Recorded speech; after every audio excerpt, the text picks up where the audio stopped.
अस्सलामुअलैकुम रहमतुल्लाहि व बरकातुहू। मेरे प्यारे नाजरीन, अल्लाह के प्यारे नबी हज़रत मोहम्मद मुस्तफ़ा सल्लल्लाहु अलैहि वसल्लम ने अपनी हयात ज़िंदगी में 9 रमज़ान देखे हैं, यानी कि 9 रमज़ान गुजारे हैं। 10वें रमज़ान के शुरू होने से पहले आप इस दुनिया से पर्दा फरमा गए, यानी कि आप अल्लाह के पास तशरीफ़ ले गए। इस तरह से आप अपनी ज़िंदगी में रोज़े फ़र्ज होने से वफ़ात तक 9 रमज़ान गुजारे हैं। मेरे प्यारे नाज़रीन, आज की इस वीडियो में हम बात करने वाले हैं कि अल्लाह के पैगंबर हज़रत मोहम्मद मुस्तफ़ा सल्लल्लाहु अलैहि वसल्लम की शहरी और इफ्तारी कैसे होती थी, यानी कि आप शहरी और इफ्तारी में क्या क्या चीज़ें खाना पसंद करते थे। और साथ में हम आपको प्यारे नबी सल्लल्लाहु अलैहि वसल्लम की इफ्तारी का एक ऐसा वाक़या भी बताने वाले हैं जिसको सुनकर यकीनन आप लोगों का दिल खुश हो जाएगा।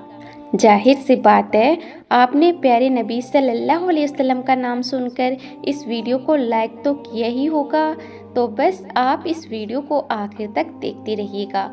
और आप आशिक़े रसूल हैं तो कमेंट बॉक्स में या रसूल अल्लाह लिखकर इस वीडियो को आगे शेयर भी कर दें। तो चलिए नाजरीन, वीडियो को शुरू करते हैं। मेरे प्यारे नाजरीन, हज़रत अनस रज़ी अल्लाह ताला अन्हु फरमाते हैं कि अल्लाह के नबी सल्लल्लाहु अलैहि वसल्लम मगरिब की नमाज से पहले चंद खजूरों से इफ्तारी फरमाते थे, यानी कि आप ताज़ा खजूरों से इफ्तारी फरमाते थे। अगर ताज़ा खजूर ना मिलते तो फिर खुश्क खजूरों से, यानी कि सूखे खजूर से इफ्तारी फरमाते। और अगर कभी खुश्क खजूर भी ना होते तो फिर आप चंद चुल्लू पानी पीकर इफ्तारी फरमाते थे, यानी कि थोड़े से पानी को पीकर आप इफ्तारी करते थे।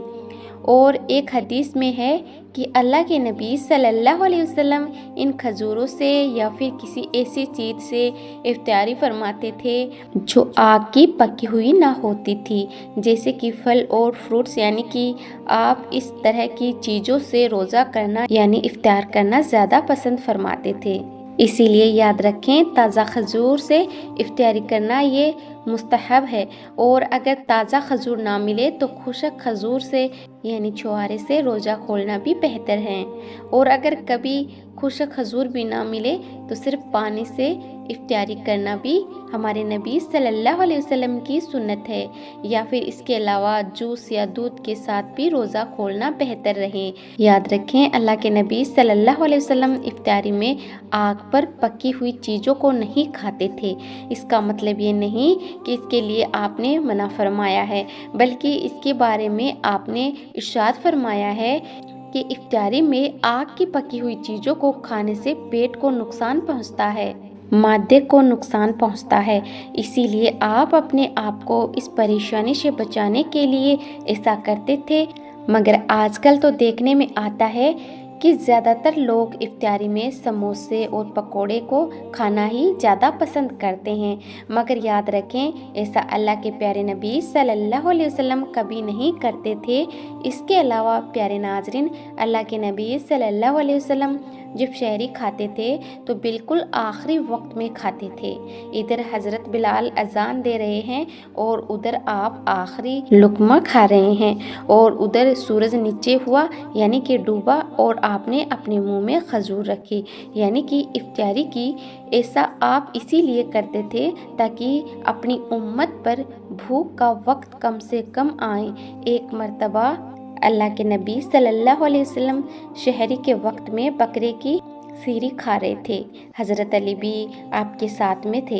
इतने में हज़रत बिलाल रज़ी अल्लाह ताला अन्हु आए और अर्ज करने लगे, या रसूलुल्लाह सल्लल्लाहु अलैहि वसल्लम, वक्त ख़त्म हो गया है, मैं अजान देने जा रहा हूँ, आप बराए मेहरबानी खाना पीना बंद करें। और ये कहकर हज़रत बिलाल अजान देने चले गए और अजान देने की तैयारी करने लगे। इतने में हज़रत बिलाल को ख्याल आया कि पता नहीं मेरे नबी ने खाना पीना बंद किया है या नहीं। इसीलिए हज़रत बिलाल वापस आ गए और आकर देखा तो अभी भी अल्लाह के नबी शहरी खा रहे थे। ये देखकर हज़रत बिलाल ने कहा, या रसूलुल्लाह सल्लल्लाहु अलैहि वसल्लम, अल्लाह की कसम शहरी का वक्त ख़त्म हो गया है, सुबह हो गई है। तो ये सुनकर आप सल्लल्लाहु अलैहि वसल्लम ने अपने हाथ नीचे कर लिए और कहने लगे, ए बिलाल, अभी वक्त बाकी था, लेकिन तेरी कसम खाने पर अल्लाह ने उसको पहले ही निकाल दिया कि तेरी कसम कहीं झूठी ना पड़ जाए। फिर हज़रत अली ने फरमाया, अगर बिलाल कसम ना खाते तो जब तक मेरे नबी सल्लल्लाहु अलैहि वसल्लम खाते रहते तब तक सुबह सादिक नहीं होती। मेरे प्यारे नाज़रीन, अब आपको उन 10 चीज़ों के बारे में बताते हैं जिनको अल्लाह के प्यारे नबी सल्लल्लाहु अलैहि वसल्लम बहुत पसंद फरमाते थे और इनको शौक़ के साथ में तनाउल फरमाते थे। याद रखिए, अपने प्यारे नबी सल्लल्लाहु अलैहि वसल्लम का खाना पीना बड़ा ही सादा था। शहद, जैतून का तेल, कद्दू तो आप बड़े ही शौक से खाते थे। आप अपने मुंह और दांतों का भी बहुत ख्याल रखते थे। इस वजह से आप कच्चा प्याज और लहसुन कभी नहीं खाते थे। आप प्याज और लहसुन को उनकी बदबू की वजह से नापसंद फरमाते। याद रखें, अल्लाह के रसूल सल्लल्लाहु अलैहि वसल्लम को अगर कोई चीज़ या कोई खाना पीना पसंद ना हो तो आप उनको छोड़ देते थे, यानी कि उसको नहीं खाते थे, मगर उस चीज़ को आप बुरा नहीं कहते थे। हदीस पाक में है कि अल्लाह के नबी सल्लल्लाहु अलैहि वसल्लम की आदत मुबारक थी कि आपको जिस किस्म का भी खाना मिल जाता था आप उनको तनाउल फरमा लेते थे, यानी कि आप वह तमाम खाने जो खुदा ने हलाल किए हैं उसको तनाउल फरमा लेते थे। मगर ये 10 चीज़ें अल्लाह के नबी को बहुत ज़्यादा पसंद थी। इनको आप बड़े ही शौक़ के साथ तनाउल फरमाते थे। नंबर 1, खजूर। मेरे प्यारे नाजरीन, अल्लाह के प्यारे नबी हज़रत मोहम्मद सल्लल्लाहु अलैहि वसल्लम को खजूर सबसे ज़्यादा पसंद थी। आप चंद खजूरों से इफ्तारी फरमाते थे, यानी कि ताज़ा खजूरों से आप इफ्तारी करते थे। अगर ताज़ा खजूर ना मिलती तो फिर आप खुश्क खजूर से इफ्तारी करते थे, और अगर खुश्क खजूर भी ना मिलती तो फिर आप पानी से इफ्तारी करते थे। खजूरों में सबसे ज़्यादा आपको अजवा खजूर सबसे ज़्यादा पसंद थी। आप सल्लल्लाहु अलैहि वसल्लम ने फरमाया कि जिस घर में खजूर होते हैं उस घर में कभी भी फाका नहीं होता है। नंबर 2, अंगूर। मेरे प्यारे नाजरीन, अल्लाह के प्यारे नबी हज़रत मोहम्मद सल्लल्लाहु अलैहि वसल्लम को अंगूर खाना भी बहुत पसंद था, यानी कि आप अंगूर को बड़े ही शौक़ के साथ में खाते थे, क्योंकि अगर इंसानी सेहत के लिए भी एक ये बहुत ही फ़ायदेमंद फल है। नंबर 3, अनार। मेरे प्यारे नाजरीन, सल्लल्लाहु अलैहि वसल्लम को अनार खाना भी बहुत पसंद था। आप अनार को भी बड़े ही शौक़ के साथ में खाते थे। आपने फरमाया कि अनार जन्नत के फलों में से एक फल है। नंबर 4, अंजीर। मेरे प्यारे नाजरीन, अल्लाह के नबी सल्लल्लाहु अलैहि वसल्लम की पसंदीदा ग़िज़ाओं में से एक ग़िज़ा अंजीर भी है। आपने फरमाया कि अंजीर भी जन्नत के फलों में से एक फल है, क्योंकि जन्नत में जितने भी फल होंगे वह अंजीर की तरह होंगे। उनमें अंजीर की तरह की ना कोई छिलका होगा और ना ही कोई गुठली होगी। इसके अलावा आप सल्लल्लाहु अलैहि वसल्लम ने फरमाया कि अंजीर का फल कई तरह की बीमारियों को भी रोकता है। नंबर 5, तरबूज। नाजरीन, अल्लाह के नबी हज़रत मोहम्मद सल्लल्लाहु अलैहि वसल्लम को इफ्तारी में तरबूज भी बहुत ज़्यादा पसंद था। आप अक्सर तरबूज को खजूर के साथ में मिलाकर खाते थे।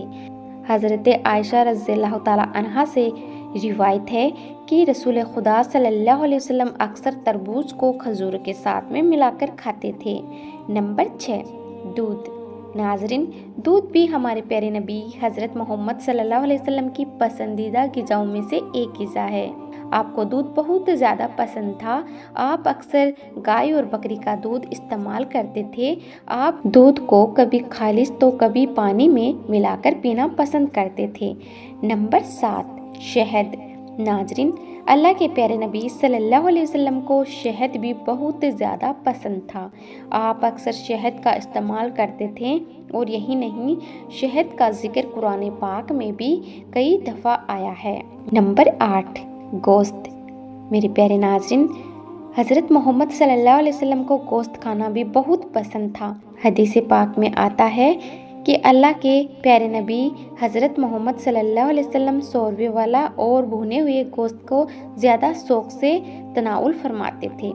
आपको बकरा और बकरी, दुम्बा और ऊँट का गोश्त सबसे ज़्यादा पसंद था। नंबर 9, जौ की रोटी। नाजरीन, अल्लाह के नबी हज़रत मोहम्मद सल्लल्लाहु अलैहि वसल्लम को जौ की रोटी भी बहुत ज़्यादा पसंद थी।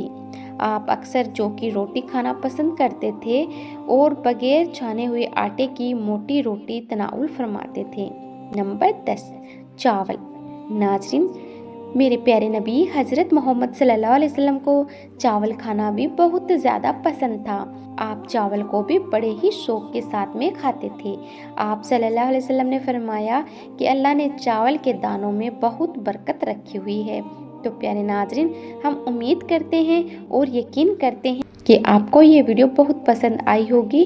तो इस वीडियो को सवाब की नीयत से अपने दोस्तों के साथ में शेयर ज़रूर करें और हमारे चैनल को सब्सक्राइब भी ज़रूर कर लें।